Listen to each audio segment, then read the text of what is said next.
dalam Imamat pasal yang ke-25 ya. Kita akan lihat ayat 1 sampai dengan ayat yang ke-7. Tuhan berfirman kepada Musa di Gunung Sinai, "Berbicaralah kepada orang Israel dan katakan kepada mereka, apabila kamu telah masuk ke negeri yang akan kuberikan kepadamu, maka tanah itu harus mendapat perhentian sebagai sabat bagi Tuhan. 6 tahun lamanya engkau harus menaburi ladangmu, dan 6 tahun lamanya engkau harus merintangi kebun anggurmu dan mengumpulkan hasil tanah itu. Tetapi pada tahun yang ke-7 haruslah ada bagi tanah itu suatu sabat, masa perhentian penuh, suatu sabat bagi Tuhan. Ladangmu jangan kau taburi, dan kebun anggurmu jangan kau rentingi. Dan apa yang tumbuh sendiri dari penuaianmu, janganlah kau tuai, dan buah anggur dari pokok anggurmu yang tidak dirantingi, jangan kau petik. Tahun itu harus menjadi tahun perhentian penuh bagi tanah itu. Hasil tanah selama sabat itu haruslah menjadi makanan bagimu, yakni bagimu sendiri, bagi budakmu laki-laki, bagi budakmu perempuan, bagi orang upahan, dan bagi orang asing di antaramu yang semuanya tinggal kepadamu. Juga bagi ternakmu dan bagi binatang liar yang ada di tanahmu. Segala hasil tanah itu menjadi makanannya." Saudara, arti nama Sabat, ya, arti nama Sabat adalah secara sederhana kita tahu arti namanya adalah istirahat. Arti nama Sabat itu artinya istirahat atau berhenti bekerja. Ya, Sabat itu artinya istirahat atau berhenti bekerja. Kalau kita melihat, ternyata pada waktu hari Sabat atau istirahat, Alkitab itu menceritakan tanah yang mereka kerjakan cuman boleh dikerjakan, dikelola, ditanamin itu selama 6 tahun. Jadi tahun ke-7 tanah itu harus direskan, benar-benar dibiarkan. Apa yang tumbuh juga dibiarkan, ya. Jadi itu yang dimaksud dengan Sabat di sini. Intinya tuh si istirahat atau berhenti bekerja. Nah, sebetulnya kalau kita melihat di ayat yang ke-18 sampai 22, kita lihat bentar ya. Apa yang sebetulnya terjadi ketika kita itu beristirahat, saudara? Lihat ayat 18 ya. "Demikianlah kamu harus melakukan ketetapanku dan tetap berpegang pada peraturanku serta melakukannya. Maka kamu akan diam di tanahmu dengan tentram. Tanah itu akan memberi hasilnya dan kamu akan makan sampai kenyang dan diam di sana dengan aman tentram. Apabila kamu bertanya, apakah yang akan kami makan dalam tahun yang ke-7 itu? Bukankah kami tidak boleh menabur dan tidak boleh mengumpulkan hasil tanah kami?" Sebentar sampai di sini dulu.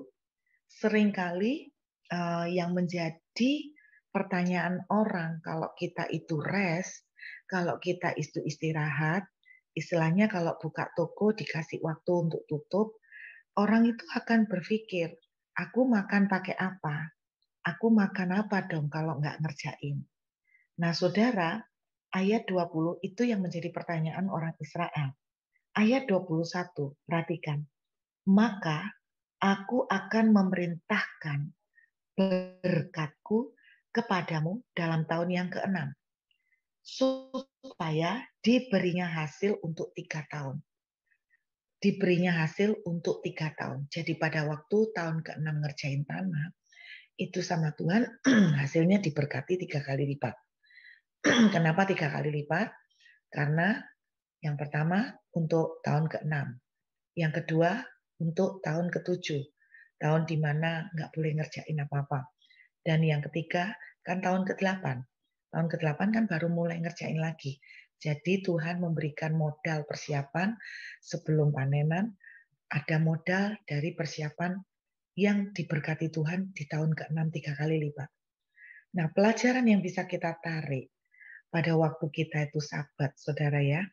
Pelajaran pada waktu kita Sabat yang bisa kita ambil, pertama, kalau kita itu belajar taat dengan Tuhan, maka Tuhan yang akan tanggung jawab. Saya ulangin, pelajaran pertama yang kita bisa tarik dari tentang hari Sabat, bahwa kalau kita itu nurut sama Tuhan, percayalah bahwa Tuhan akan tanggung jawab. Di mana Tuhan memberikan perintah, Tuhan pasti akan memberikan pemeliharaan. Itu pelajaran pertama. Pelajaran kedua yang bisa kita tarik pada waktu hari Sabat. Ayat 21 menerangkan begini, justru pada waktu kita itu memberi waktu untuk rest, ternyata malah di situ dilepaskan Tuhan berkat 3 kali lipat. Saya mengambil kesimpulan pelajaran di sini, pada waktu kita itu bisa rest, bisa sabat, ternyata kita itu justru akan melihat berkat yang semakin besar. Saya ingat kembali ayat yang selalu saya ceritakan ketika hari Sabat, ketika berbicara tentang rest, dalam kitab Kejadian, diceritakan begini, saudara. Ketika Tuhan menyuruh Adam dan Hawa itu istirahat, ketika Tuhan beristirahat pada hari ketujuh dari segala hari penciptaannya, jadi hari ke-6, 1-6 Tuhan menciptakan, hari ke-7 Tuhan istirahat. Saudara, kita mungkin lihat sebentar ya. Kejadian pasal 2. Kita lihat ayat yang kedua. Ya. Lalu Allah, ayat kedua dan ketiga, ketika Allah pada hari ke-7 telah menyelesaikan pekerjaan yang dibuatnya, berhentilah ia pada hari ke-7 dari segala pekerjaan yang dibuatnya.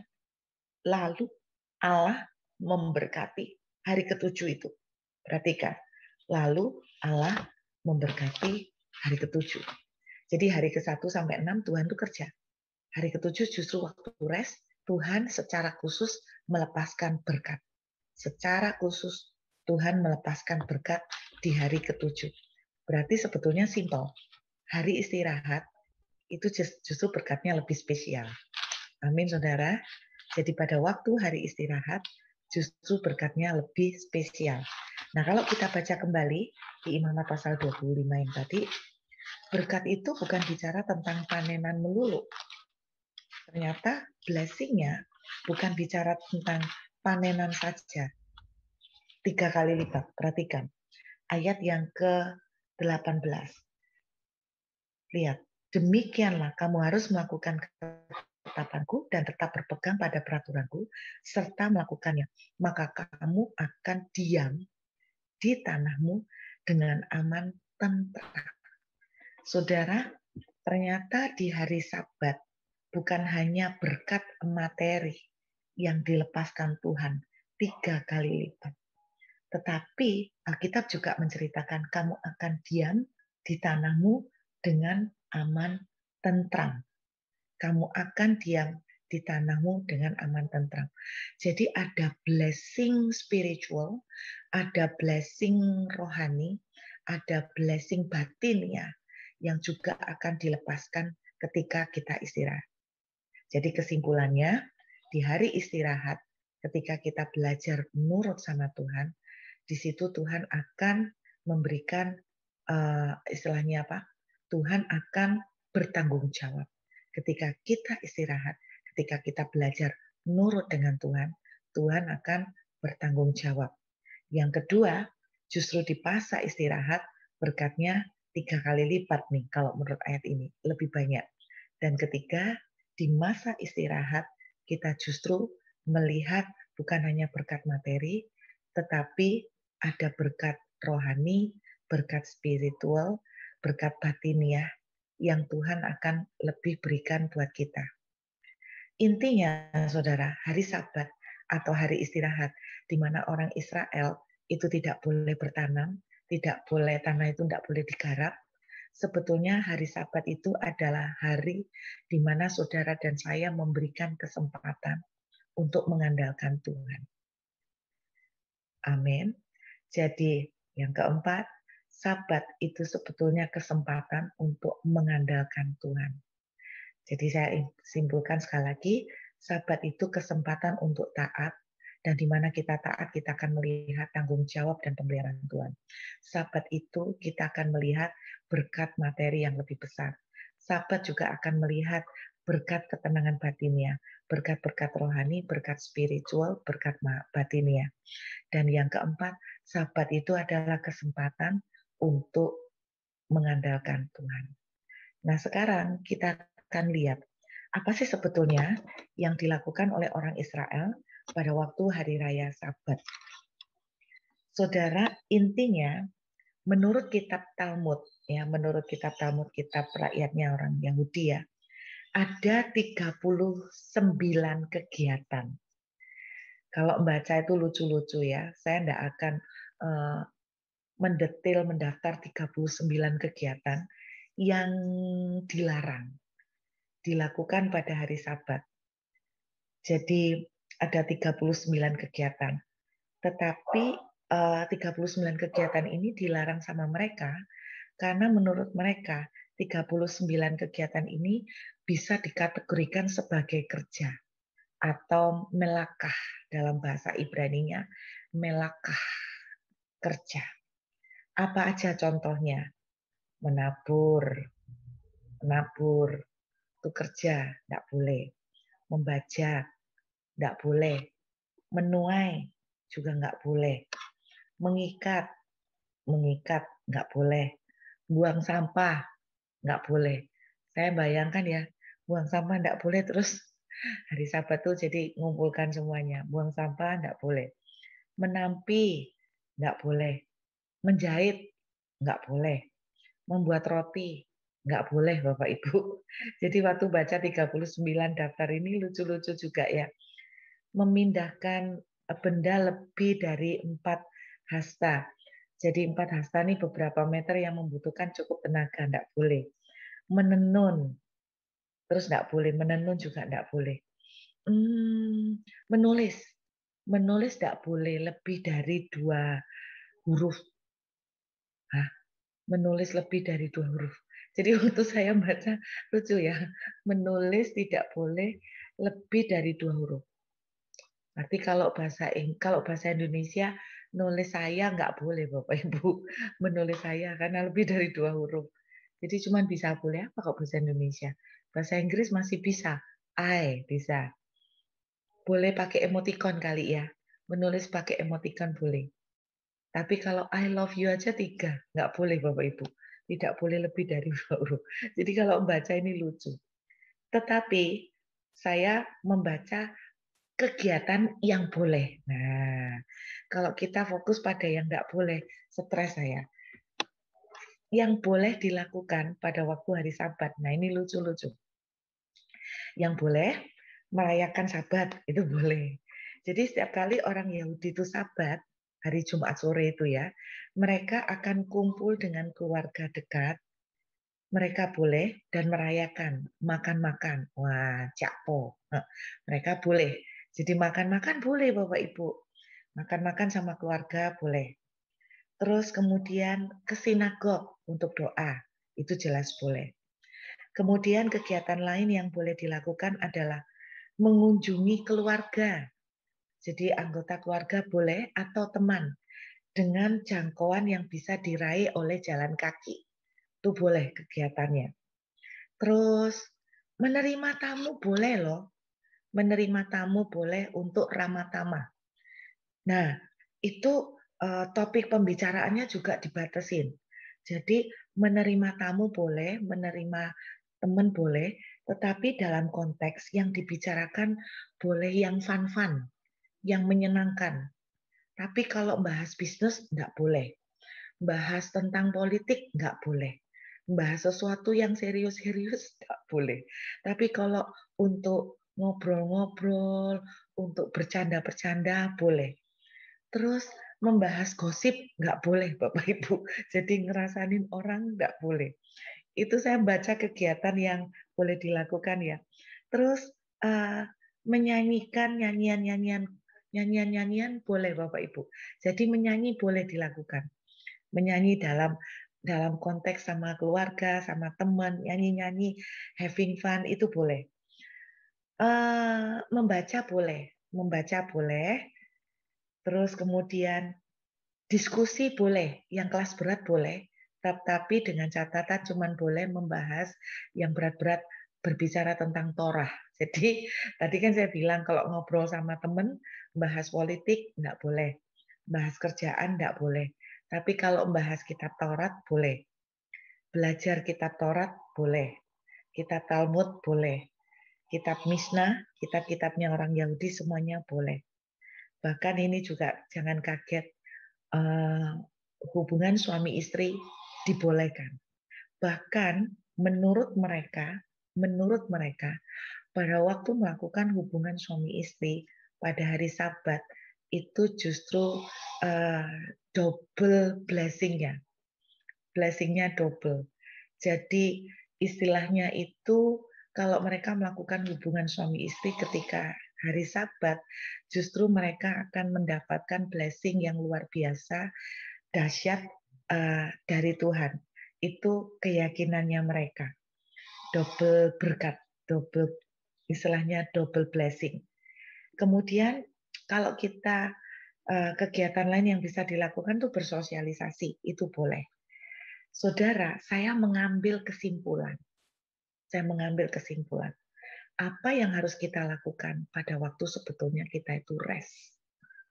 Kalau saya mengambil kesimpulan, apa yang bisa kita lakukan pada waktu kita rest, ada 4 hal.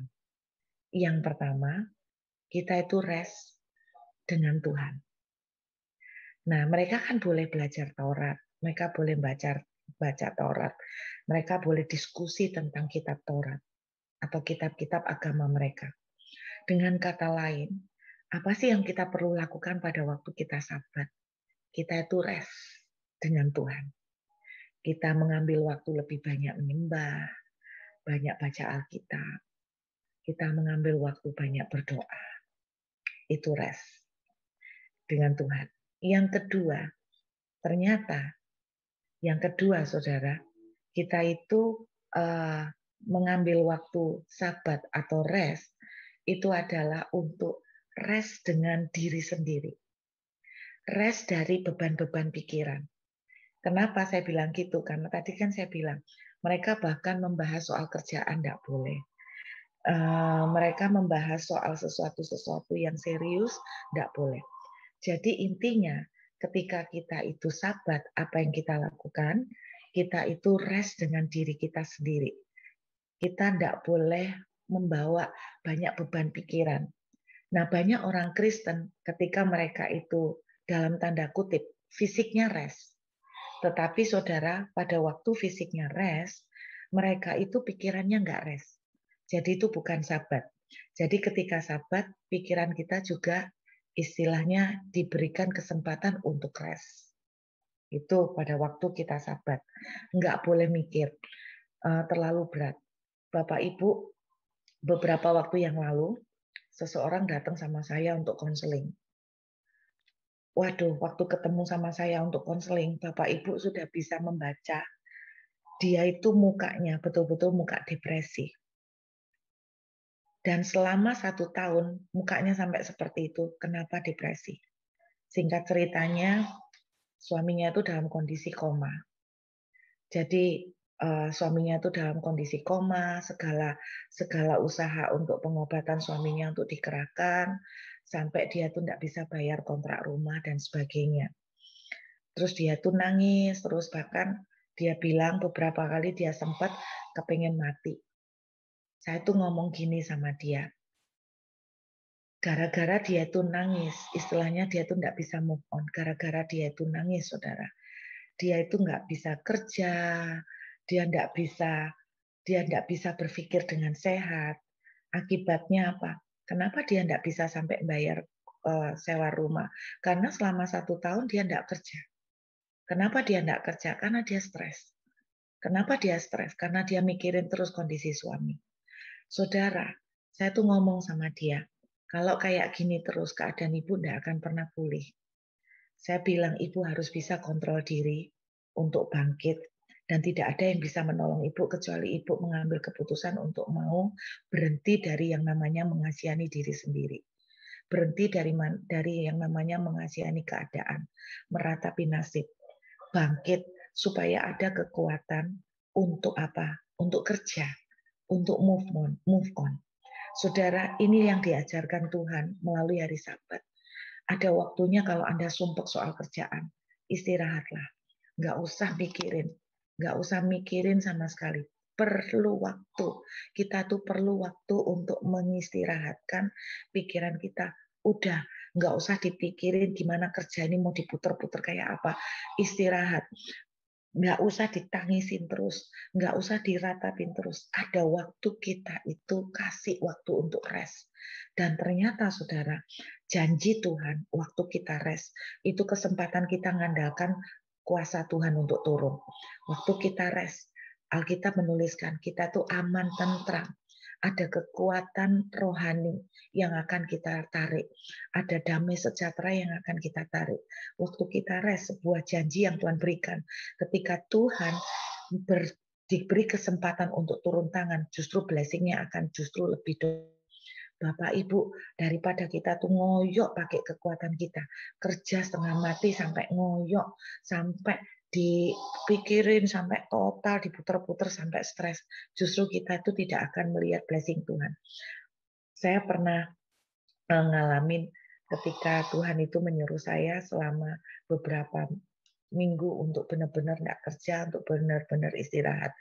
Intinya saya selalu menceritakan kepada saudara ajaibnya pada waktu saya itu istirahat, walaupun secara tertulis di total-total, dihitung-hitung, hasil kerja dari selama 2 minggu lebih banyak sekali. Ternyata amazing pada waktu saya itu rest dengan Tuhan. Betul-betul nggak mau pakai kekuatan saya sendiri. Justru saya melihat berkat yang jauh lebih besar daripada berkat yang saya raih dengan kekuatan saya sendiri. Sama saudara, saya tuh ada seseorang yang juga punya problem dengan masalah legal, dengan masalah hukum. Saya tuh ngomong sama dia gini, kamu tuh ngoyok ya sampai bingung. Hire lawyer ini, hire lawyer itu, gimana cara ini, gimana cara itu. Saya tuh ngomong gini, kasih Tuhan itu waktu untuk istirahat. Dengan istirahat itu Tuhan itu berperang buat kamu. Saudara, itu pernah terjadi bertahun-tahun yang lalu, seseorang kena masalah legal sampai bingung cari lawyer. Saya tuh ngomong, Pak, ambil waktu untuk istirahat, beri kesempatan untuk Tuhan itu yang bergerak. Sungguh Bapak Ibu, ketika dia tuh rest, Tuhan itu berperang buat dia di dalam masalah legalnya, sampai akhirnya dia tuh menang di pengadilan. Jadi kita tuh perlu belajar untuk memberikan kesempatan untuk Tuhan yang bergerak. Nah itu ya, jadi bukan hanya rest secara fisik, tapi juga memberi kesempatan rest pikiran-pikiran kita, beban-beban kita taruh semua benar-benar nggak usah disentuh. Yang ketiga, yang kita lakukan pada waktu rest, bukan hanya rest untuk Tuhan, bukan hanya rest untuk pikiran-pikiran kita, atau secara mental kita, atau beban-beban pikiran kita. Yang ketiga, kita ternyata memberikan waktu rest untuk keluarga. Jadi apa yang harus kita lakukan waktu rest? Tadi kan saya bilang, yang dilakukan oleh orang Yahudi adalah mereka membangun hubungan dengan keluarga. Tadi saya cerita bahkan hubungan suami istri, melakukan hubungan suami istri itu double blessing. Apa yang sebetulnya kita tangkap? Sebetulnya waktu Sabat itu artinya kita juga perlu membangun waktu untuk keluarga. Saudara, kerja perlu, tapi jangan lupakan Tuhan ngajarin nuruto untuk melakukan Sabat, itu rest, bangun hubungan dengan keluarga. Kenapa banyak hamba-hamba Tuhan anaknya berantakan? Saudara, karena kita terlalu banyak pelayanan, sampai kita lupa untuk membangun dengan keluarga. Waktu rest, itu adalah waktu untuk membangun dengan keluarga. Saya tuh juga membayangkan gini loh Bapak Ibu. Kan yang dilakukan waktu rest itu membangun dengan keluarga, boleh isinya tuh bolehnya nyanyi, bercanda, guyonan, bercengkrama. Nah saya tuh membayangkan gini, kalau di dalam keluarga tuh misalnya nih, istri lagi ngambek sama suami, maka waktu Sabat itu ngambeknya harus berhenti, harus membangun hubungan yang mesra. Saya membayangkan begini, waktu rest itu bukan sekedar untuk membangun keluarga, tapi juga Waktu rest itu waktu rekonsiliasi. Rest, apa yang kita perlu lakukan waktu rest? Adalah rekonsiliasi. Dengan kata lain, kenapa Tuhan itu memberkati Sabat? Karena pada waktu hari Sabat, orang-orang Yahudi, disitulah mereka juga kesempatan untuk istilahnya untuk pemulihan, untuk rekonsiliasi, untuk membereskan hubungan. Yang ngambek-ngambek, yang bertengkar, diberesin semua. Waktu Sabat itu selesai. Saya menarik kesimpulan, kalau kita rekonsiliasi, itu juga kita rest. Dan dengan kita rest, kita rekonsiliasi, kita rest, kita membuka pintu blessing Tuhan buat kita. Amin. Yang keempat, apa yang kita perlu lakukan waktu rest? Ternyata juga rest dengan hubungan sosial, dengan teman, dengan keluarga dekat, dengan dengan istilahnya dengan saudara-saudara. Sama Bapak Ibu, saya percaya ketika Sabat atau rest itu ada terjadi, yang kita lakukan adalah pemulihan hubungan. Jadi bukan hanya dengan keluarga, tetapi dengan kalangan dekat, dengan keluarga dekat, dengan saudara-saudara, dengan pertemanan. Ini yang kita lihat. Jadi saudara, biarlah hari ini kita diingatkan kembali apa yang perlu kita lakukan pada waktu kita Sabat. Kita perlu di tengah segala aktivitas kita memberi waktu istirahat dengan Tuhan. Kita perlu di tengah segala aktivitas kita perlu istirahat pikiran kita. Perlu waktu untuk naruh, tidak usah disentuh, rilis, lepaskan, kasih kesempatan Tuhan untuk berperang buat kita.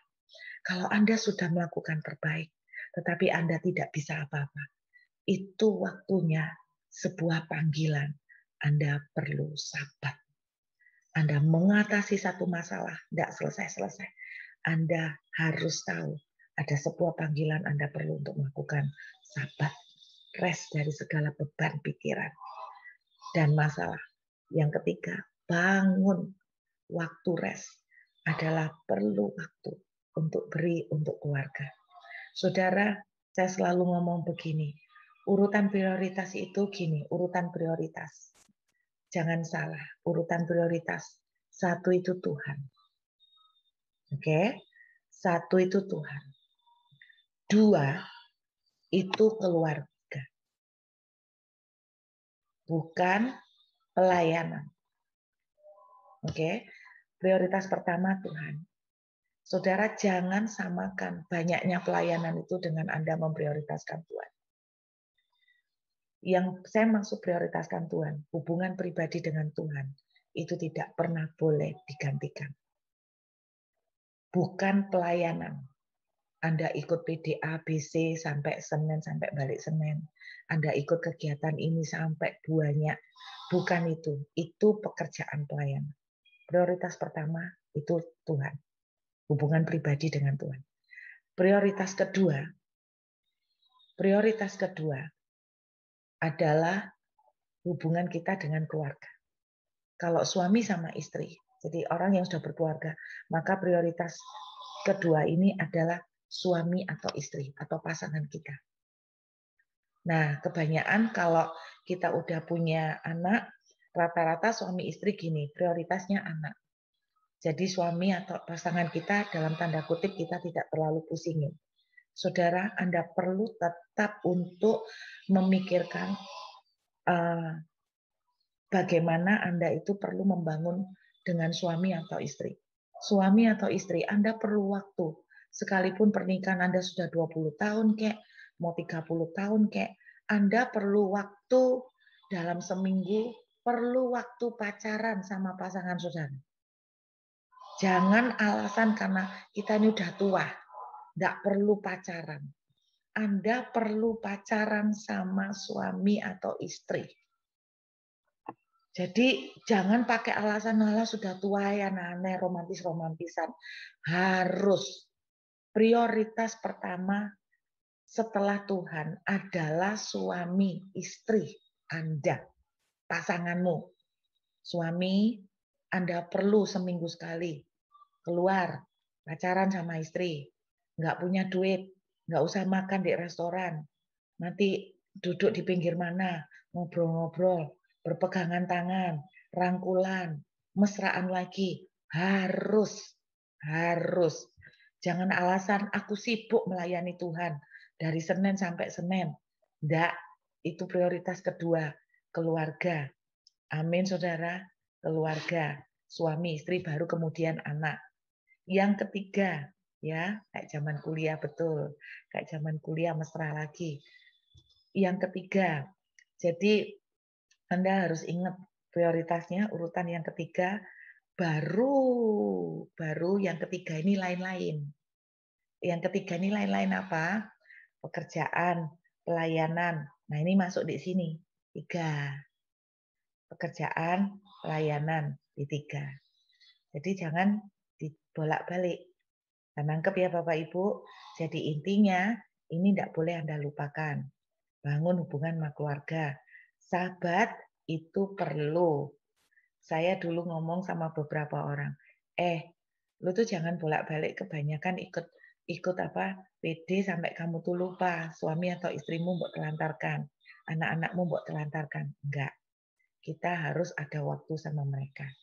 Dan bangun rekonsiliasi sama semua orang. Itu yang perlu kita lakukan pada waktu rest.